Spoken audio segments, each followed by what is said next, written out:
Hola amigos, soy Manuel Ávila y esto es Espiritualidad y Ciencia. Brujos. El incidente en casa de mi examante aquel día, cuando vi esa extraña mujer que al parecer practicaba algún tipo de brujería, me había dejado la idea de que tal vez Natalie me había hecho algún trabajo. Nunca había conocido de cerca esas cosas, pero en Colombia se ven con frecuencia panfletos y afiches en los que se anuncian los servicios de magos y brujos que atraen y amarran al ser amado, alejan a sus enemigos y muchos otros ofrecimientos inquietantes. Así que, atando cabos, se me ocurrió que tal vez Natalie había contratado a esa señora para que me alejara de Angélica y me llevara a su lado. Incluso, en uno de mis tantos intentos desesperados por recuperar el amor de mi esposa, algunas semanas antes de mi despertar místico gracias a la marihuana y a mi bautismo en la Sierra Nevada, le había implorado a Angélica que aceptara ir conmigo a consultar a una anciana de quien se decía que tenía dones de clarividencia y con seguridad podría ayudarnos a ver si habíamos sido víctimas de algún ataque sobrenatural. Tal vez motivada por la curiosidad más que por tener la más mínima intención de regresar conmigo, Angélica accedió a acompañarme a consultar a la anciana, de quien ya no recuerdo el nombre. Fuimos una calurosa tarde y encontramos el lugar en un barrio pobre de Santa Marta. Era una casa humilde de una sola planta, mucho más larga que ancha, como suelen ser esas casas viejas de esos barrios. Allí nos recibió la agradable anciana con un ademán para que nos adentráramos en la vivienda. Después de una breve introducción en la que con seguridad notó con claridad mi afán por remendar la convaleciente relación y el poco interés de mi acompañante, la señora invitó a Angélica a un rincón de la habitación, en la que tenía imágenes y estatuillas de santos, veladoras y una Biblia. Allí le pidió que leyera una larga oración y que al cabo de hacerlo cerrara los ojos y se pusiera en meditación.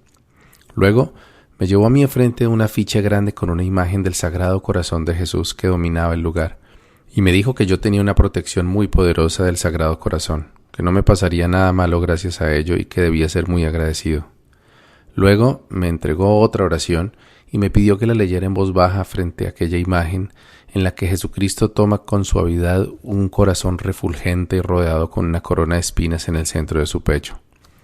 Después de un rato, tomó una camándula entre sus manos y se sentó al lado de donde me encontraba yo de pie, cerró sus ojos con fuerza y comenzó a mascullar alguna especie de oración ininteligible. De pronto, pasados algunos minutos, estiró una mano y me aló del brazo con algo de brusquedad, sacándome de la concentración en la que me encontraba. Me hizo una seña dándome a entender que no fuera a llamar la atención de Angélica. Entonces la señaló, me miró a los ojos y gesticulando al tiempo con su mano y su rostro, me dio a entender que Angélica no era tal vez la persona para mí. Una vez terminamos las oraciones, la anciana nos dio su diagnóstico. Dijo que una mujer sin escrúpulos nos había hecho un trabajo, con tierra de cementerio, y que era algo muy fuerte, que lo que habían hecho era para verla a ella convertida en una indigente, perdida en el alcohol y de pronto hasta para que se suicidara.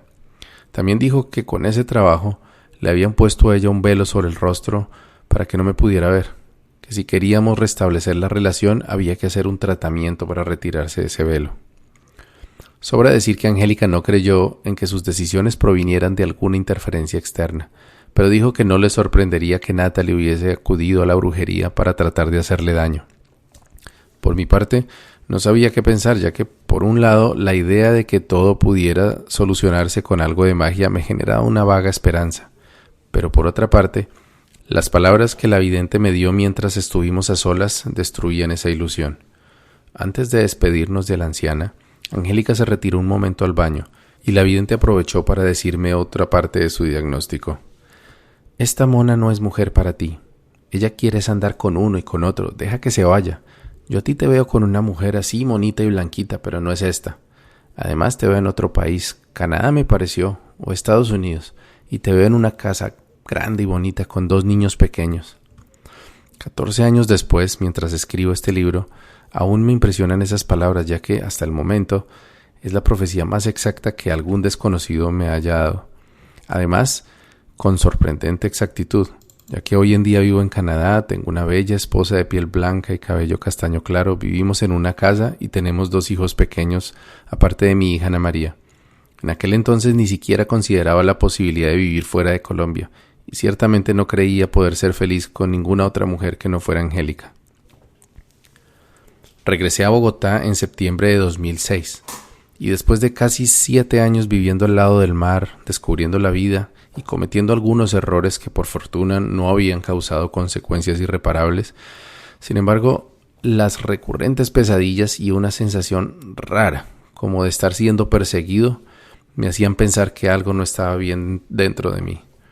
Mi mamá, que como lo he narrado es a la vez ferviente católica y creyente en la magia, coincidía con la vidente en que la otra me había hecho brujería, y aunque nunca tuvo a mi ex esposa en mucha estima, consideraba lamentable lo que había tenido que pasar, aunque por supuesto mucho más lo que yo estaba viviendo. Ella me contó que un sobrino había acudido a un brujo sabedor de santería para quitarse de encima una brujería que supuestamente le había hecho un socio de negocios. Su caso, al parecer, había sido mucho más grave que el mío, ya que había enfermado físicamente, se había encontrado más de una vez como un ente saliendo de la casa y conduciendo sin rumbo fijo por horas. Hice sin dudarlo mi segunda visita a un brujo en menos de un año, esta vez en Bogotá, en un barrio de clase media alta y en una casa mucho más imponente que la de la señora vidente. El brujo se hacía llamar Hermano Juan, y era un hombre delgado de unos 35 años con barba escasa y vestía de blanco de pies a cabeza, incluyendo un extraño turbante que portaba. Me invitó a un pequeño consultorio en el que, después de escuchar los síntomas que le narré, dispuso en la pequeña mesa que nos separaba de una baraja del tarot de Marsella. Después de los consabidos pases rituales y pedirme que participara en la baraja de los naipes, comenzó a poner las cartas en forma de cruz y mientras lo hacía me iba diciendo lo que veía. Coincidió con la vidente en que me habían hecho brujería, pero a diferencia de ella me dijo que el trabajo se había hecho a orilla del mar, probablemente enterrando una foto mía o alguna otra pertenencia. También dijo que me habían dado de beber algún tipo de pócima, cosa que yo no recordaba, pero tampoco podía descartar. La cura para liberarme de ese maleficio tomaría algunos días y por supuesto una buena cantidad de dinero. Comprendía una ceremonia que tenía que hacer yo mismo en el cruce de 2 caminos a medianoche, reventando 5 cocos contra el piso. Otro día tendríamos una sesión de santería y finalmente una liberación con pólvora blanca. El ritual de los cocos lo hice aprovechando el ruido de la pólvora de la noche de Navidad de ese año. Y la verdad me sentí un poco tonto de lo que estaba haciendo, pero aún así cumplí con la tarea, con tal de quitarme de encima el embrujo que me había ganado por sinvergüenza. A los pocos días volví a la casa del hermano Juan por las 2 ceremonias faltantes. En la primera de ellas, el brujo me llevó al 3er piso de su casa, donde tenía una especie de templo dedicado a la santería, que se me hizo un poco macabro. El lugar estaba lleno de imágenes de santos, extrañas figuras humanoides, rocas de distintos tamaños, cruces, artículos indígenas y muchas veladoras. Me hizo sentar en una silla de plástico situada en el centro de la oscura estancia y comenzó a hacer cantos e invocaciones extrañas en los que mezclaba el español con palabras de otro idioma que yo no comprendía. De pronto, tomó una botella de aguardiente que tenía algunas hierbas de distintos tipos mezcladas con el licor y la apuró, pero sin ingerir el contenido, sino que, como si se tratara de un rociador humano, me escupió la mezcla en repetidas ocasiones. Luego me pidió que me situara de frente a un altar que tenía más imágenes veladoras y rocas, pero además algunas conchas, frutas y una imagen de la deidad Yoruba Yemayá. De forma similar a lo que hizo con el aguardiente, el brujo me sopló en repetidas ocasiones con el humo de su tabaco mientras entonaba cánticos y conjuros cada vez más inquietantes, con los que pedía que se revelara el nombre de quien me había hecho la brujería. Entonces me mostró su tabaco, y no sé si habrá sido por la sugestión del momento, pero recuerdo que noté cómo se habían formado con bastante claridad un par de letras en uno de los costados del cigarro. Eran trazos causados por la combustión de la hoja de tabaco, pero yo podía ver con claridad C.A. Le pregunté al brujo qué querían decir esas letras y me dijo que eran las iniciales del nombre de la persona que me hizo el trabajo. Yo habría esperado ver una A y una N, si se trataba de la persona que yo siempre habría creído que era la autora del ataque, pero las letras que aparecieron, y en ese orden, solo correspondían a una persona que hubiera conocido en esos años, Carolina Angélica. Pero eso no tenía sentido, ¿o sí? ¿Qué tal que hubiese sido Angélica la misma quien, tratando de alejarse de mí, había acudido a esas artimañas? La verdad, estaba cada vez más confundido, pero lo único que quería era que las pesadillas y esa sensación de estar siendo perseguido terminaran. El brujo me dijo también que la persona que hubiera sido culpable pagaría con su vida por haberlo hecho. Entonces me alerté. La santería tenía fama de ser un tipo muy violento de brujería. ¿Qué tal si al haber acudido a ella estuviera yo conjurando un daño irreversible sobre alguien a quien a fin de cuentas había querido, quien quiera que hubiese sido la autora del maleficio? Le pedí al brujo que deshiciera cualquier venganza, que mi interés era solamente liberarme del mal, pero que no quería que le pasara nada malo a nadie. El hermano Juan sonrió con algo de sorna y me dijo que eso no era algo que pudiésemos controlar, que era la ley del karma y que el castigo lo manejan de arriba. Siempre temí que al haber acudido al santero pudiera haber causado algún daño a mí mismo o a otra persona, y por eso me afectó tanto lo que sucedió algunos meses más tarde, cuando me enteré a través de una red social que Natalie había tenido un grave accidente automovilístico. Era extraño que alguien publicara fotos de heridas, suturas y yesos, pero ahí estaban las imágenes. Al verlas, me recorrió un frío de pies a cabeza y tragué saliva mientras le pedía a Dios que ese incidente no tuviera nada que ver con la ceremonia en la que había participado y que Natalie se recuperara satisfactoriamente. La parte final de la liberación con el hermano Juan resultó menos siniestra que la anterior, a pesar de que el prospecto de que involucrara pólvora me tenía nervioso. Al menos esta vez la ceremonia tenía lugar en un bello jardín interior de la casa y bajo un cielo descubierto. También fue más corta de lo que anticipé, ya que básicamente solo consistió en unos cuantos rezos mientras se quemaba un círculo de pólvora blanca que había en el piso, en el centro del cual me encontraba acostado. Lo único que sentí fue un suave calor recorriendo mi cuerpo a medida que la pólvora se quemaba a mi alrededor. Le entregué al brujo los 600,000 pesos que me había cobrado por el tratamiento y me fui de aquella casa prometiéndome no volver a usar nunca los servicios de un brujo ni tener nada más que ver con el ocultismo. Qué equivocado estaba. He de decir que después de la liberación sentí mucha más tranquilidad que antes.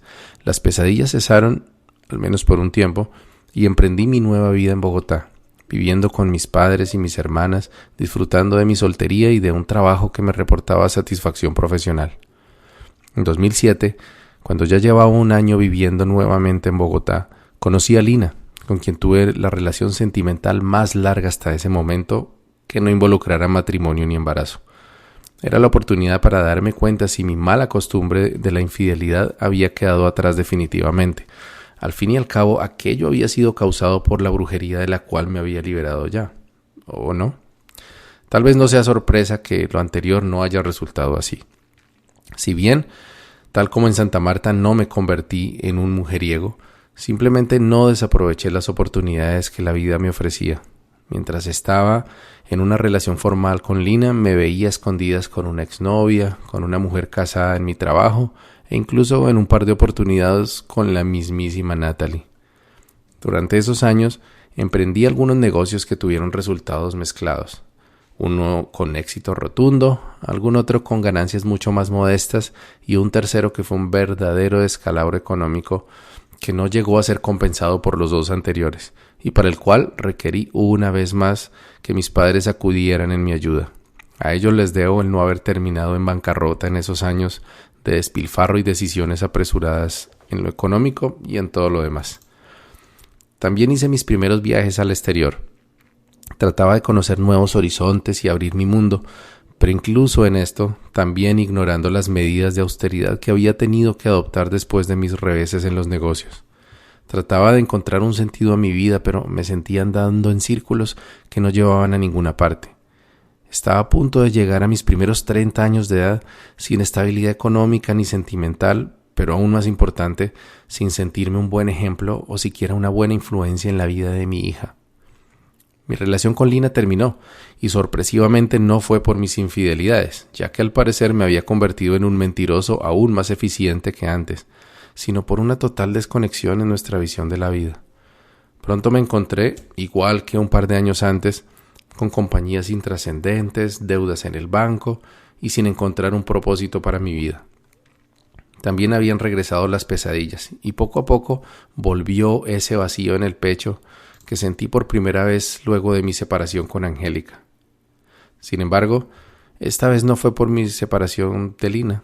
Aunque fue dolorosa, no llegó ni de cerca a ser tan difícil como lo que viví en Santa Marta. Era una sensación de inconformidad conmigo mismo, de estar viviendo por vivir y de no tener un motivo para despertar cada día. En ese momento, ya tenía claro que la respuesta no la iba a encontrar en una iglesia ni en el consultorio de un brujo. Martín. Tuve la fortuna de conocer a Jairo Martín durante mis años en la Universidad de Telecomunicaciones y de inmediato formamos una fuerte amistad. Coincidíamos en nuestros gustos musicales, nuestro sentido del humor y mentalidad creativa. Habíamos partido nuestros caminos cuando me mudé a Santa Marta, pero siempre nos mantuvimos en contacto y desde que regresé a Bogotá nos veíamos con alguna frecuencia. En octubre de 2009, cuando me encontraba atravesando esta nueva crisis existencial, recibí una llamada de Martín a mi celular. Llamaba a pedirme un favor, pero no tuvo la oportunidad de hacerlo, porque cuando me preguntó cómo me encontraba, me despaché contándole todo lo que estaba sintiendo y pensando, mis círculos emocionales, la aparentemente inalcanzable prosperidad económica, mis tormentosas pesadillas y la sensación de no tener un rumbo fijo ni un propósito para mi vida. Martín me escuchó con paciencia e incluso olvidó por completo que me llamaba para pedirme ayuda con un posible trabajo para su hermana menor. En cambio me preguntó: «Manolo, ¿no será que a su merced le hicieron fue brujería?». Le conté de mi ritual de santería un par de años atrás y me dijo: «Yo creo que allá lo empeoraron. Si usted quiere quitarse esa vaina de encima, yo lo puedo llevar con la única persona que conozco que lo puede ayudar de verdad». Gracias. Buen camino y buena brisa.